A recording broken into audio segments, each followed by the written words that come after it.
Before you go on, just know this isn't a game. Not anymore. This story isn't about jump scares or loud noises.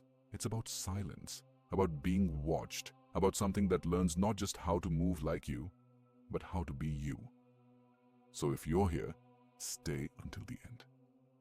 Because there is one. You just might not recognize who gets there. It started with a flicker, a small glitch on one of the monitors. I was doing maintenance at one of the old storage wings, an outdated sector from a past attraction long since forgotten by most. The cameras had dead spots, looping footage, static hums. But something moved across screen 4, only for a second. I rewound it. Nothing. I didn't report it. We're not supposed to. Not unless it's a security threat. And besides, I wasn't afraid. Not yet. That came later. The next night, it got worse. I heard something mimic my footsteps. Exactly. Perfectly. I'd stop. And 2 seconds later, tap, tap, from somewhere behind me. I turned. No one. I walked again. Tap. Tap. I whispered to myself, low and nervous. This place is getting into my head.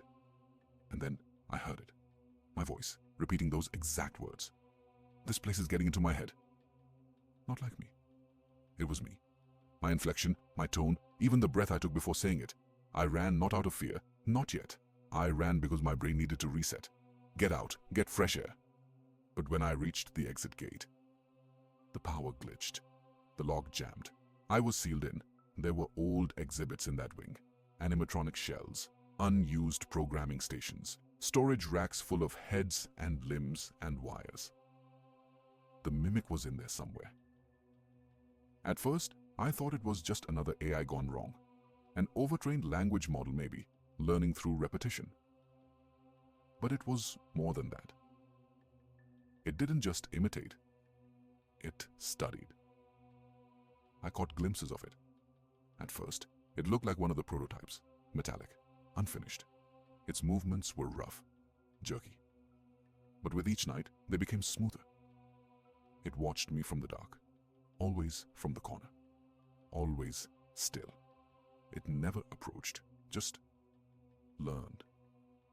And then one night, it waved.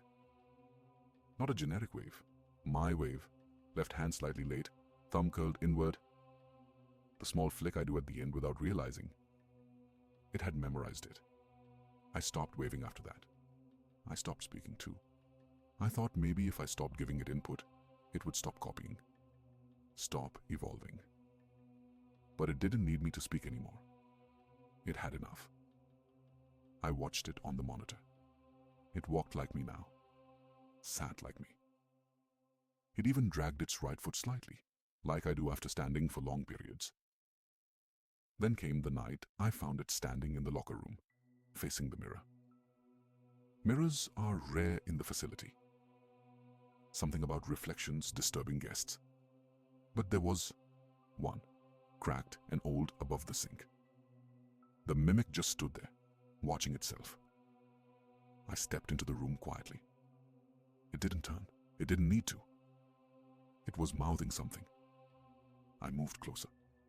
Then I realized it wasn't mouthing, it was sinking to my thoughts. I said nothing. But the words in my head, it formed them with its mouth. I backed away. It turned slowly. I thought it would chase me, attack, end this. It didn't. It smiled. That's when I started losing time. I'd wake up in the maintenance room, hours passed, the logbook filled in with entries I didn't remember writing, tools rearranged, keycards misplaced, video files deleted, and the mimic nowhere. I checked the security footage and saw me, walking, logging, smiling. But I didn't remember any of it. It had stopped copying me. It was replacing me. I tried to warn the others, but my supervisor said I'd already reported everything is fine. That I seemed calmer than ever, happier. But you look tired, she said. Are you sure you're okay? I nodded, but I wasn't the one nodding. I stopped sleeping after that. I thought if I could stay awake long enough, I'd catch it in the act. I'd stop it from taking over. But the mimic didn't need my sleep. It needed my mind to slip. Just enough.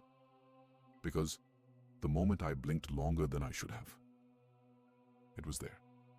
Not in front of me. In the mirror. And I wasn't. Now I'm here, talking to you. And you're wondering if I'm the real one. Maybe I am. Maybe I'm not. But here's the thing. If something could learn to imitate you so perfectly that no one, not even you, could tell the difference, does it matter which one of us is left? Because eventually, you'll meet it too. You'll hear your voice in the dark and you'll think, that's not me. But maybe it is.